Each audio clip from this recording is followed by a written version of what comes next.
Aniya na ang mga dagkong balita sa Balitang Bisdak karong Lunes. 7 ka mga tao ang hol sa karambola sa mga sakyanan sa Talisay City. Dili mo ubos sa 80 sentimo ngadto sa 10 piso ang aumento sa produktong petrolyo sugod ugma. Init nga panagtigi sa duwa nga Chinese garter sa usa ka eskwelahan sa Leyte, tan-awon ta. Pasko sa Barangay Paho sa Lapu-Lapu City, pormal nang gibuksan. Kini ang GMA Regional TV, Balitang Bisdak. Maayong hapon, ako si Luan Merongina.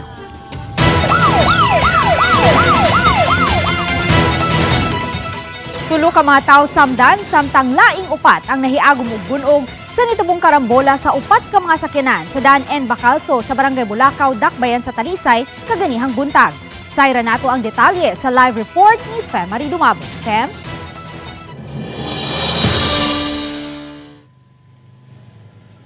May nahitabo ang karambola human nga nitipas sa pikas nga lidang usa ka van ug nibangga sa usa ka auto ug duha ka motorsiklo. Pasado alas 11 ganiyang buntag na monitor sa Talisay City Command Center ang disgrasya sa daan sa N. Bacalso sa Barangay Bulacau sa Dakbayan sa Talisay. Sa kuha sa CCTV, makita kining puti nga van nga nagsubay sa daan nga padung sa Southern Cebu. Apan kalit lang kining mitipas padung sa daan nga gisubay sa mga sakyanan nga nagpadung sa Cebu City. Gidasma gani ang mga road barriers sa tunga-tunga sa daan ug mibangga sa gikasugat nga silver nga auto. Nakaigo pa kini og laing duha ka mga motorsiklo. Naabtan pa sa GMA-RTV kining mga nalambigit sa karambola. Mayong pagkapiyapi sa tubangang bahin sa auto ug nabangil ang motorsiklo nga nadasmagan sa tubangan sa van. Unang gidala sa tambalanan ng usa ka motorista nga gingong nakaangkon og samad sa tiil. Samtang kining usa-usab nga nakaangkon og gamayng samad sa tuhod, nibutyag nga padung siya nga mopalit og paniudto dihang mao na lang iyang nabantayan ang pagdasmag sa van sa mga sakyanan. Dali siyang nakalayat gikan siyang motor hinungdan nga wara siya nagrabihan. Ako nabantayan, nagbangga na silang auto o kaning van. Then pagkita na ko ang van, nagpadong man ako. Moto nilayat ko sa akong motor. Samtang matod sa emergency team sa Talisay City, nga gimonitor nila ang amahan nga nagmaneho sa auto, kay dili pa malihok nini ang lawas. Luwas raw sabang iyang asawa ug duha ka mga anak nga sakay sa auto, nga nakaangkon og mga bunog. Nasayra ni Joy tumulak ang hepe sa City Tuda, nga usa ka pastor og 71 anyos ang driver sa van. Gingong may kalit siyang gilihayan, hinungdan nga nahitabo ang disgrasya. Going siya og Talisay South, dapit sa Maylinaw, kay doon na kuno siya pick-upon. Unya matod pa niya nga while nagdagan siya sa inner lane, diha kuno'y kalit nga nibabag siyang agianan. Unya di kay siya nako ka-describe og unsa to. Unya imbis unta kuno brake ang iyahang tumban, ang accelerator na hinuon ang iyang natumban. So moto nga iyang nadasmagan ang katong wego nga iyang gikasugat, unya napagan og apil ang katong duha ka buk motor. May reklamo sa bang van driver sa pagpanakit sa iyang kalawasan. Daling gipadaplin sa traffic police ug sa mga sakop sa City Tuda ang mga sakyanan nga nalambigit sa aksidente human masinati ang pag-uo sa trapiko dulan sa usa ka oras.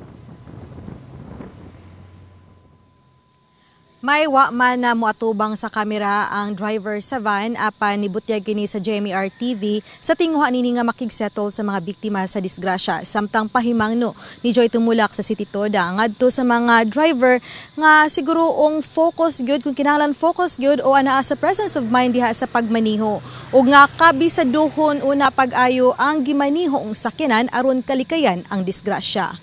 May Daghang salamat, Femari Dumabo. Duha ka mga lalaki patay samtang habal-habal driver samdan sa nitubong pagpamusil sa National Highway sa Barangay Manga sa lungsod sa Tuburan pasado alas 11 kagabi. Giila ang mga nakalas nga sila si Arnold Ebo, taga Dakbayan sa Lapu-Lapu ug Joey Tanawon, taga Barangay Daang Lungsod sa lungsod sa Tuburan. Mato ni Police Lieutenant Colonel Glenn Hepe, ang hepe sa lungsod sa Tuburan, ang duha nga nakalas gikan sa buwangan sa maong lungsod. Sa dihang padung ng mamauli, nisakay sila sa motorsiklo nga iya sa biktima nga giila sa alias nga Jekar, nga usa ka habal-habal driver. Samtang nagsubay sa daan, niabot ang duha ka mga suspitsado sakay sa usa ka motorsiklo, dayon na musil sa mga biktima. Dugang sa hepe nga ni-overtake pa ang mga suspitsado, dayon na musil. Naigo sa ulo o nagkalain-laing bahin sa ilang lawas ang mga biktima. Lakip sa gitanaw sa kapulisan ang posibleng naangin lang ang habal-habal driver. Padayon pang nga gisuta ang motibo sa krimen diin sa niini ang may kalambigitan sa buwangan. Hindi pa may makadetermine karon sa motive kay ongoing pa nga muang investigation. Kinagbagtaking me o unsa gi asa to sila unsa to ilang rason nga nung kay ang among tan-awa to nagkaaway siguro to sila sa buwangan. 24 anyos nga anak lalaki patay humantig basa sa iyang kaugalingong amahan. Ang liog niini tungod matod pa sa pagtubag-tubag sa biktima. Patay na nga nadangat sa Tambalanan kining 24 anyos nga biktima nga giila nga si Christian human nahiagom og lawom nga samad tinigbasan sa iyang tuong liog. Ang suspitsado ang 45 anyos nga amahan niini nga giilasangan nga Rene Boy. Nahitabo ang krimen niadtong Sabado sa hapon sa gawas sa ilang panimay sa Barangay Cogon sa Dakbayan sa Naga. Matud ni Police Lieutenant Colonel Bernino Nocerale, hepe sa City of Naga Police Station nga ang hospital na ang nanawag ug nagpahibaw kalabot sa krimen. Sabado sa gabi nasikop ang amahan. Matud pa pasangil sa amahan nga napuno na siya sa di pagpaminaw ug di pagpatuo sa iyang anak kamagwangan. Matud pa kanunay kini nga musukol kaniya hinungdan nga niadtong Sabado tungod sa kalagot napunit sa amahan ang sundang ug natigbas ang anak. Nagbasol man apan andam niya nga atubangon ang sala nga nahimo. Kasong parricide ang ipasaka karong hapon batok sa amahan. According din sa iya, wala gina sila specific iawayan. Isa sa iyang concern na gini, kanang anak daw niya, di gina maminaw niya, magtubag-tubag, o niya simple things nga kanang gipadunggan-dunggan na siya sa una sa iyang lula katong namatay niya. Uli ka diri, di maskipan, di man lang ka makadala. Maraging nga naka-simple bitaw ng mga away. And then, naabot sa, siguro nag-accumulated na ilang hatred with each other. Atensyon sa mga motorista, mas maayong magpatubil na sa inyong mga sakyanan karong adlaw. Tungod kay human sa rollback, musaka na usab ang presyo sa produktong petrolyo karong simanaha. Gipahibaw sa Shell og Clean Fuel nga managsama ang kantidad sa usbaw nga ilang ipatuman sa gasolina nga 1 peso and 15 centavos nga aumento matag litro, samtang 1 peso and 10 centavos usab sa diesel ang ipatuman sa alas 6 ugmang adlaw sa buntag. 80 sentimos ang aumento sa kerosene. Samtang ang Clean Fuel mupatuman sa aumento pagka alas 4:01 sa hapon pa ugma. Gipahibaw sa Department of Energy Oil Industry Management Bureau nga ang napanglantawang pagsaka sa presyo sangputanan sa gubat sa Russia uban ang hulga sa pagpunong na sa oil production outage sa nasod sa Norway. Kinsa nga duna pa'y kusgan nga kabukagan diha. Kaya pa ba ninyo nga sundon ang talagsaong skill sa pagduwa sa Chinese garter nga gipakita sa mga estudyante sa Leyte Normal University? Tara, ato kining duwaon kauban ni Nico Sereno.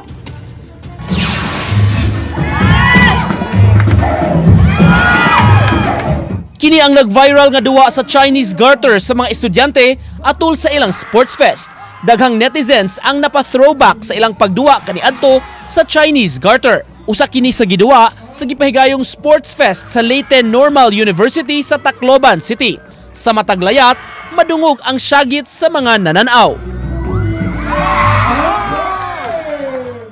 I just uploaded the video to share to everyone na kahit ngayon nilalaro pa rin po yung luksong bitik o mas kilala po natin bilang Chinese garter. Lakip sa mga miapil si Matthew ug Marion.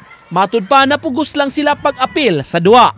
It was accidental and also po kasi if every tribo po kasi has to have a representative and if hindi po magkaroon ng representative yung isang tribo, maliligwak po yung isang tribo. Nag-start po ako mag-play ng Chinese garter noong grade 4 po ako. Kaya nagkataas ang level sa Chinese garter, nagkalisod usab sila sa paglayat ug pag-ambak. Ang ilang technique, pinipicture out ko muna kung gaano kataas yung garter. Mini-make sure ko lang po na safe yung aking landing. Ang Chinese garter gikan mismo sa nasod sa China nga naila sa tawag nga Chinese jump rope nga nagsugod ni atong 7th century. Samtang kumusta ang tigi nila ni Matthew? Magaling na mother which is si Matthew po. Nico Sereno, Balitang Bisdak.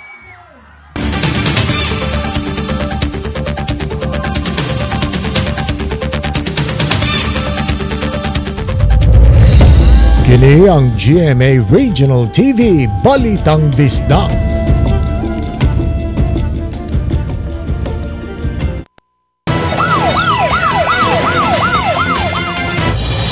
Usa ka motorsiklo nasunog sa barangay Guadalupe, Carcar niadtong Sabado. Samtang tagbot sa Mandaue City nga gisalvage, hingpit nga naugda usab sa sunog kagahapon. Ani ang report.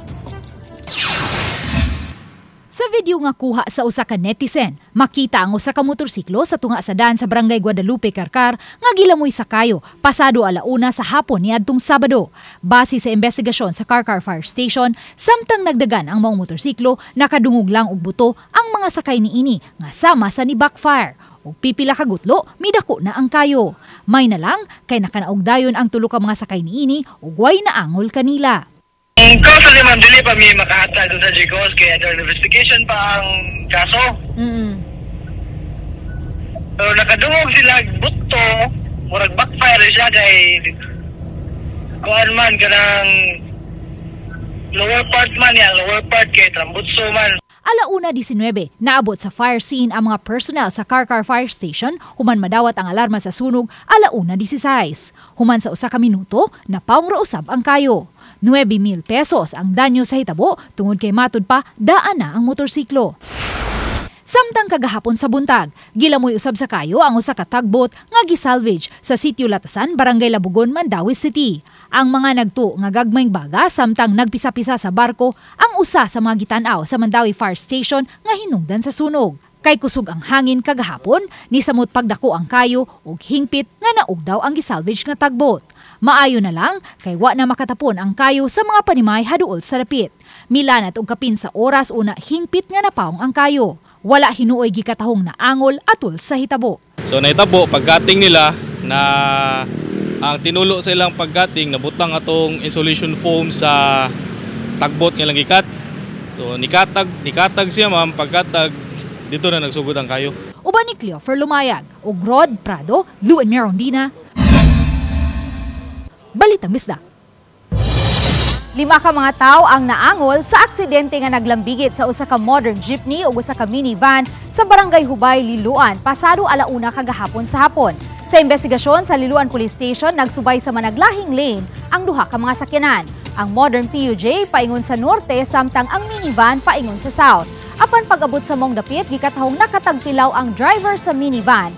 Nakamata na lang kini nga nabangga na sa gikasugat nga modern PUJ. Lakip sa mga nangaangol ang 84 anyos nga lalaking pasahero sa modern PUJ ug ang 55 anyos nga anak babae niini nga pulos nagpaalim pa karon sa tambalanan. Mga daplis ra hinuon tungod sa nabuak nga windshield ang nahiaguman sa 3 anyos nga anak sa driver sa modern PUJ ug sa iyang asawa nga parehong naglingkod sa front seat. Samtang padayon pa usab nga nagpaalim karon sa tambalanan ang driver sa minivan nga nahiagom og mga samad sa duha ka mga tiil, bitiis ug paa niini. Gamay si modern jeepney. Tapok-tapok itong madamage yun sa modern jeepney. Kaya sa katong pagka-impact na, mutulog ko pa kayo ito ang minivan. Di siya man may bubig mo niya, naka-break ang ito ang modern jeepney. Kabahin sa isyu sa nahugno nga parte sa riprap sa Mandaue City, wauna mahinayon ang pagtunga sa mga opisyales sa sesyon sa konseho nga nag-imbestigar niini. Pan-inspeksyon, himuon gihapon. Ang report ni Nico Sereno. Karong adlaw unta gischedule ang appearance sa mga dagkong opisyales sa DPWH 6th Engineering District ug official contractors sa proyekto. Gipatawag sila sa konseho nunod sa nahitabo nga pagka-collapse sa parte sa riprap nga nahimutang sa may barangay Magikay. Pipila ka semana na ang milabay. Napadala na unta ang imbitasyon gikan sa konseho apan na desisyonan nga dili una ihinayon ang pagpatawag kanila. Sa pagkakaroon ato sang gi-iswag ang katong ato imbitasyon no kay apo pang i-clarify kay karon ko ilang ilang man gipaspasan o trabaho gi-repair. Sa impormasyon sa konseho, hapit na makumpleto ang pagtrabaho sa repair sa naapektuhan nga parte. Apan gidusog gihapon sa Committee on Infrastructure nga inspeksyonon ang maong proyekto ug uban pang napatuman na sa dakbayan. Gitinguha gihapon ang joint inspection tali sa city engineering officials, taga DPWH ug contractor. kini aron matubag ang mga pangutana sa dakbayan bahin sa gipatuman nga mga proyekto. Site visit lang gid sila o katong wala may mga substandard. Okay. Ya katong nga bag-o nilang gipang project karon o nalabag siminto. Okay. May kabilya kay karon pag repair nila nanamay siminto o kabilya. Nico Sereno, Balitang Bisdak. Kini ang GMA Regional TV Balitang Bisdak.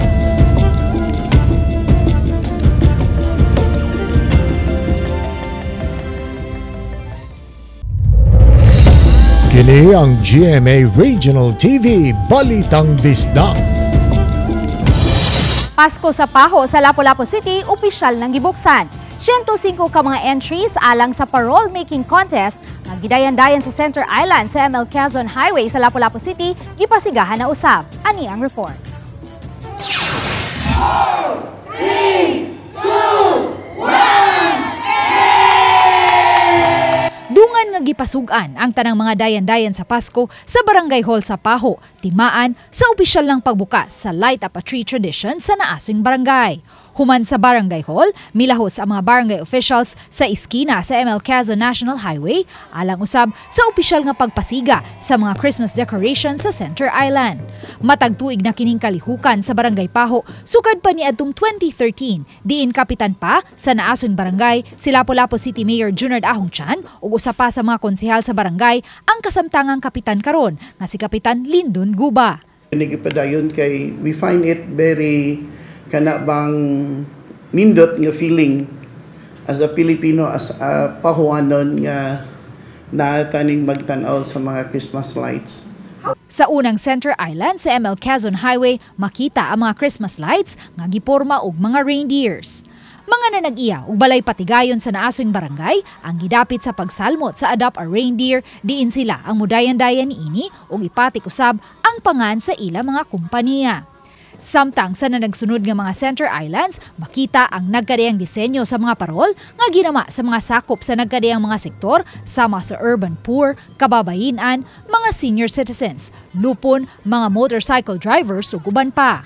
Kay pa-contest man kini, usa sa mga rekisito mao nga gikinahanglang ginama kini sa mga indigenous ug recyclable materials. Itandi sa miaging tuig, wa na gilakip sa contest karong tuiga ang pagpadayan-dayan sa mga kahoy sa Center Island. And we find it nga medyo risky para sa mga entrante kay magsakasaka pa sa mga kahoy even adto sa tumoy. So karon gi-simplify na to. So ang barangay may mapasiga sa kahoy, then ilang butangan sa ilang parol. Ang mapiling first place winner makadawat og 30,000 pesos cash, 20,000 pesos cash alang sa second place ug 10,000 pesos sa third place. Samtang tag 2,500 pesos ang consolation prize. Uban ni Cleofer Lumayag, Luan Merondina, Balitang Bisdak. Dugang mga personnel sa Mandawi DRRM ipaubos sa refresher training. Kabahin kini sa tinguha nila nga hingpit nga maandam ang tanang mga personnel sa tanang emerhensiya. Pasabot hinuon ni Buddy Ibanez ang labaw sa DRRM nga parte sab sa training ang refresher course aron subling mapahinumduman ang mga staff ug ang pagbansay-bansay na lang sab sa mga bag-o. Gipasigarbo ni Ibanez nga hingpit nang na-set up ang clustering sa mga barangay sa Mandawi kundiin pipila ka barangay ang milangkob sa usa ka cluster.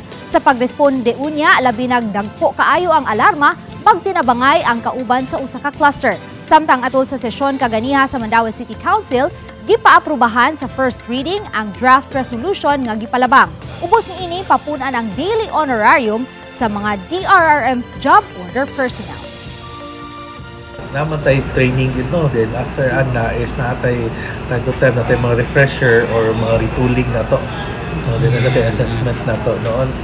So na tayo sa to ang ipapagate mo sa nato ang mga barangay same sa atong cluster system natay grupo sa nato sa pag-cluster magtinabangay. Kini ang GMA Regional TV Balitang Bisdak.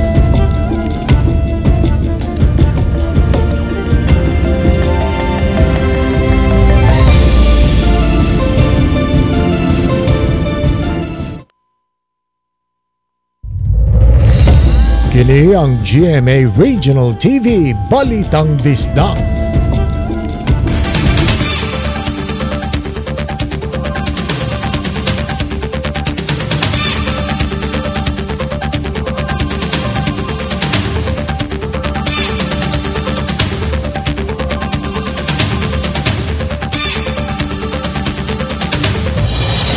Walay bagyo o daotang panahon nga maghulga sa nasud karong simanaha. Mipasulabi karon ang Intertropical Convergence Zone o ITCZ sa Mindanao. Kini ang hinungdan sa naumol nga bagang panganod sa panagtagbo sa hangin gikan sa northern ug southern hemisphere. Ang mabugnawng hanging amihan maoy mukuyop sa extreme northern Luzon. Base sa kasayuran sa Metro Weather, adunay kahigayunan nga uwanon ang pipila ka bahin sa Cebu, Bohol, Northern ug Eastern Samar lakip na ang Leyte provinces. Posible usab nga uwanon ang pipila ka mga dapit sa nasod. Artwork competition o kampanya sa pagproteksyon sa kalikupan kini ang back-to-back nga katuyuan sa aktibidad ng gilusad sa Mandawi City Agriculture Office karong bag-o. Ubos ni ini gidasig ang kabatanunan sa paghimo og mga artworks kabahin sa mga mangrove ug importansya ni ini. Gawas ni ini ang mga pa-contest sa lain-laing kategorya sama sa photography, poster making, mangrove jingle ug uban pa. Gi-highlight ni ini ang mga nakatunan sa kabatanunan sa ilang Youth Encounter into the Mangrove Forest nga programa sa City Agriculture Office. Pinaagin ini gipaningkamutan nga mapadayon sa mga batanon ang kausa sa pagproteher sa kalikupan o environment.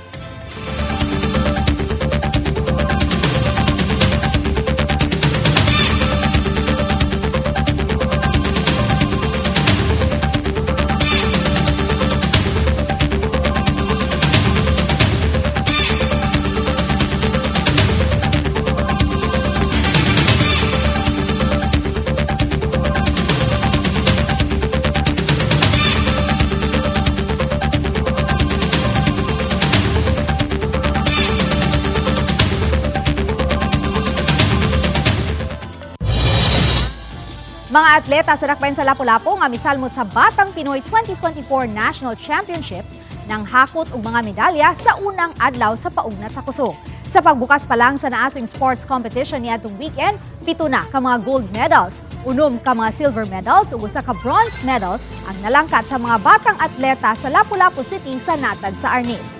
Naglakip kini nila ni Jane Paler, Carlo Igot, Dwayne Manaytay, Clarence Prado, Charles Gulbe, Kurt Imbert Limbaga o Erica Hines Inok nga mga gold medalist. Samtang ang mga silver medalist gilangkuban nila ni Harolyn Ikoy, Brent Cinco, Alexa Undoy ug Athena Kate Sapio. O ang bronze medalist mao si Jacob Lotano.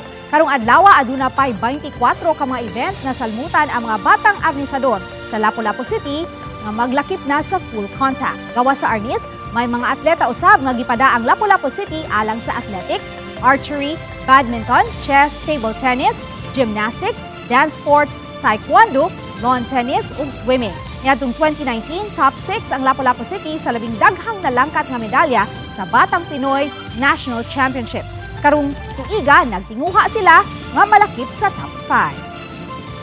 Ato ning gipaningkamutan medyo taas-taas kita tong preparation ani sa Arnis. Actually 3 months ko nag-prepare ani sa mga bata after sa ilahang klase ako gi-training sila. So kay we are aiming for higher ranking. Samtang makita ninyo kini mong episode sa official website sa GMA Regional TV, www.gmaregionaltv.com. Pwede usab ninyo mabisita ang among official YouTube channel, GMA Regional TV, o i-click ang subscribe button.